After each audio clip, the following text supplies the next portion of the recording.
ఈరోజు మనం దేవశిల్పి విశ్వకర్మ గురించి తెలుసుకుంటున్నాం. ఈ దేవశిల్పి విశ్వకర్మ మనకు ముఖ్యంగా వేదకాలం నుంచి ఇప్పటి వరకు మనం చాలా శ్రద్ధాభక్తులతో చేసేది ఏంటంటే యజ్ఞములు, అంటే యాగయజ్ఞాలకి చాలా ప్రాముఖ్యత మనం ఇస్తూ ఉంటాం. ఏదో ఒక పూజలు చేయాలన్నా, యాగయజ్ఞాలు చేయాలన్నా దానికి చాలా భక్తితో మనం పాటిస్తూ ఉంటాం. అలాంటి యజ్ఞాలు చేయడానికి యజ్ఞకుండములు అని మనం చెప్తూ ఉంటాం. యజ్ఞకుండములు అంటే మనం హవిస్సు ఇచ్చే యజ్ఞకుండం ఏముందో ఆ యజ్ఞకుండాలకి కొన్ని కొలతలు ఉంటాయి. ఆ కొలతల్ని మొట్టమొదట ఇలాంటి కొలతలు ఉండాలి, ఇలాంటి దేవతలకి ఇలాంటి యజ్ఞకుండాలు ఉండాలి, అలాంటి యజ్ఞకుండాలతో ఆ యజ్ఞం చేస్తే సంపూర్ణమైన ఫలితం వస్తుంది అని అలాంటి యజ్ఞకుండాల్ని నిర్మించి ఇచ్చింది మొట్టమొదట విశ్వకర్మ, దేవశిల్పి విశ్వకర్మ అని మనం తెలుసుకోవాలి. అలాంటి యజ్ఞకుండాలు ఎలాంటి యజ్ఞకుండాలు రచనలు ఎలా ఉండాలి, అది ఏ కొలతలో ఉండాలి, అది ఎలా ఉండాలి, దాని ఆకారం ఎలా ఉండాలి, దాని రంగు ఎలా ఉండాలి అనే దాన్ని మొట్టమొదట దాన్ని సృష్టించి దాన్ని మొట్టమొదట మనకిచ్చింది ఎవరు అంటే విశ్వకర్మ. అదే కాకుండా యజ్ఞంలో వాడే యజ్ఞాయుధములు అని చెప్తుంటాం. యజ్ఞాయుధములు అంటే ఇప్పుడు యుద్ధానికి వాడే యుద్ధాయుధములు, అలాగే ఆయుధములు అంటే ఒకరిని సంరక్షించడానికి, ఒకరిని చంపడానికి ఆయుధములు అని కాదు. ఇప్పుడు పాకంలో వాడేది మనం గంటె అవి ఇవి వాడుతూనే ఉంటాం, స్పూన్స్ అవి కూడా ఆయుధములే. అలాగే యజ్ఞంలో వాడే సుక్స్రువులు, కొన్ని యజ్ఞాయుధములు ఇవన్నీ ఉంటాయి. అవన్నీ అంటే ఇప్పుడు మనం స్వాహాకారం వేస్తున్నప్పుడు స్వాహ అని ఒక గంట పెట్టుకొని వేస్తుంటాం కదా, దాన్ని యజ్ఞాయుధము సుక్స్రువులు అని పిలుస్తూ ఉంటాం. అలాంటి సుక్స్రువుల నుంచి పట్టి ప్రతి ఒక్క యజ్ఞానికి సంబంధించిన ఆయుధముల్ని మొట్టమొదట అది ఏ ఆకారంలో ఉండాలి, ఏ కొలతలో ఉండాలి, అది ఎలా ఉండాలి, దాన్ని ఎలా వాడాలి అని మొట్టమొదట మనకు అవన్నీ సృష్టించి ఇచ్చింది ఎవరు అంటే దేవశిల్పి విశ్వకర్మ. అలాంటి దాన్ని వాడి ఆ యజ్ఞకుండాలని ఆ కొలతలో మనం దాన్ని నిర్మించి ఆ యజ్ఞ ఆయుధాలు ఏం చెప్పాయి, ఆయుధాలతో మనం యజ్ఞాన్ని చేసిందైతే, యాగయజ్ఞాలని చేసిందైతే ఖచ్చితంగా సంపూర్ణమైన ఫలితాన్ని మనం పొందవచ్చని శాస్త్రం చెప్తుంది. అదే కాకుండా ఆ యజ్ఞాయుధాలని ఎలా చేయాలి, ఎలా చేయించాలి అని కూడా శాస్త్రంలో చెప్పింది.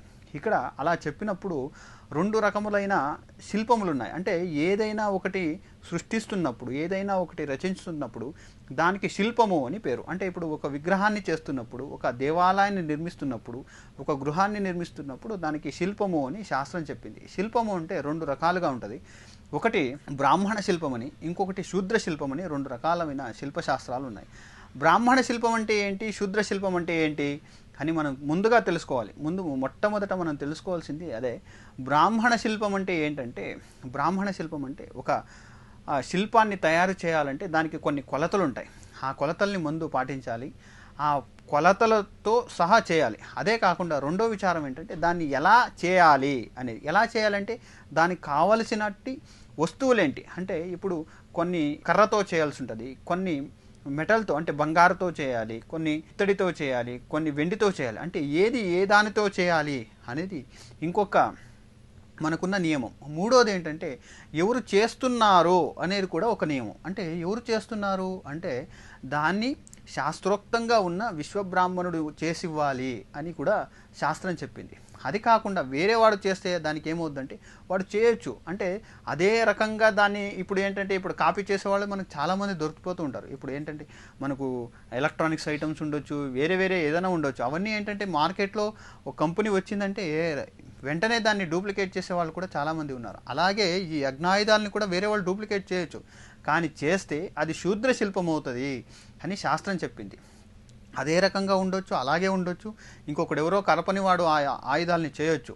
కానీ శాస్త్రం ఏం చెప్పిందంటే శాస్త్రకారుడైన, అంటే వేదాన్ని చదువుకున్న నిత్య ఉపాసకుడైన విశ్వబ్రాహ్మణునితోనే నువ్వు యజ్ఞాయుధాలని చేయించాలి అని శాస్త్రం చెప్పింది. అలాంటి యజ్ఞ ఆయుధాలని వాడి నువ్వు హోమం చేసిందైతే ఆ దేవత సంపూర్ణ అనుగ్రహం నీకు కలుగుతుందని ఆ శాస్త్రం కూడా చెప్తుంది. అలాంటి శాస్త్రాన్ని పాటించినప్పుడే మనకు నిజమైన ఆ ఫలితాలు దొరుకుతావని కూడా నా అభిప్రాయం. అంతేకాకుండా ఇప్పుడిప్పుడు మనం చూస్తూ ఉంటే ఏమైపోతుందంటే సామాన్యంగా మార్కెట్లో ఏదో దొరుకుతుంటే అవి తీసుకురావడం అదే చేసేసుకోవడం అలాంటిది చేస్తుంటారు. అలాంటి చేయడం వల్ల సంపూర్ణంగా ఫలితం దొరకదని మనం చూస్తున్నాం. ఇప్పుడు ఎందుకంటే మామూలుగా మనం ఏదో పూజలు చేస్తున్నాం కానీ దానివల్ల సంపూర్ణమైన ఫలితం దొరకడం లేదు. ఆ సంపూర్ణమైన ఫలితం దొరకకుండా ఉండడానికి ఇది కూడా ఒక కారణమని మనం తెలుసుకోవాలి. ఎందుకంటే శాస్త్రం ఏం చెప్పిందో ఆ శాస్త్రాన్ని పాటించి శాస్త్రాన్ని అనుసరించినప్పుడే మనకి దానివల్ల ఫలితాలు వస్తాయి. అందువలన మనం ఆ పాటించడం వల్లనే మనకు శుభఫలం కలుగుతుంది. అందువలన మీరు ఏదే యజ్ఞం చేసినా ఏ యాగాలు చేసినా ఆ కొలతలే ఉన్నాయి. ఆ కొలతల రీతిగా విశ్వబ్రాహ్మణుల చేతుల మీదుగా యజ్ఞాయుధాలని నిర్మించుకొని ఆ యజ్ఞ ఆయుధాలతో మీరు హోమం చేసిందైతే ఖచ్చితంగా శుభ ఫలితాలు ఉంటాయి. దానికి శాస్త్రం ఆధారంగా ఉంది. అదే కాకుండా అది ఎలాంటి స్థానంలో చేయాలి, ఆ స్థలశుద్ధి ఎలా ఉండాలి, ఆ స్థలంలో ఎలాంటి స్థలంలో ఏ యాగం చేయాలి, ఇలాంటివన్నీ కూడా మనకు శిల్పశాస్త్రంలో కూడా మనకు దొరుకుతూ ఉంటుంది. శిల్పశాస్త్రంలో యజ్ఞాంగ శిల్పమని, తర్వాత కట్టడ శిల్పమని, దేవశిల్పమని, తర్వాత రథశిల్పమని, ఇలాగా చాలా మనకు శిల్పశాస్త్రాల్లో కూడా ఉంటుంది. వాస్తుశిల్పం అంటే వాస్తుశిల్పంలో కూడా చాలా రకాలుగా ఉన్నాయి. దాన్ని కూడా మీకు ముందు తెలిపే ఒక ప్రయత్నాన్ని చేస్తాను. నగరానికి సంబంధించిన వాస్తు అనే కానీ మళ్ళీ దాంట్లో వేరే రకాలుగా మళ్ళీ వింగడించిపోతూ ఉంటుంది. అంటే చాలా డెప్త్గా విచారాలు ఉంటాయి. అలాంటి విచారాలను కూడా మనం చూడొచ్చు. అందువలన ఎవరైనా కానీ యజ్ఞయాగాల్ని చేయాలంటే దీన్ని పాటించిందైతే ఖచ్చితంగా శుభ ఫలితాలని మీరు పొందుతారు. అదే కాకుండా దేవశిల్పి విశ్వకర్మ మనకు నగరాల్ని కూడా సృష్టించాడు అని నేను ముందు చెప్పాను. ఆ నగరాల గురించి ముందు ఏ నగరాన్ని ఆయన సృష్టించాడు, ఆ నగరాల ప్రభావం ఏంటి, ఎవరెవరికి ఆ నగరాల్ని నిర్మించాడు అనే విచారాన్ని కూడా మీకు ఇంకా నేను చక్కగా ముందు చెప్తాను. అందరూ సుఖంగా ఉండాలని. లోకా సమస్త సుఖినో భవంతు. సర్వం శ్రీ విశ్వకర్మ అర్పణమస్తు.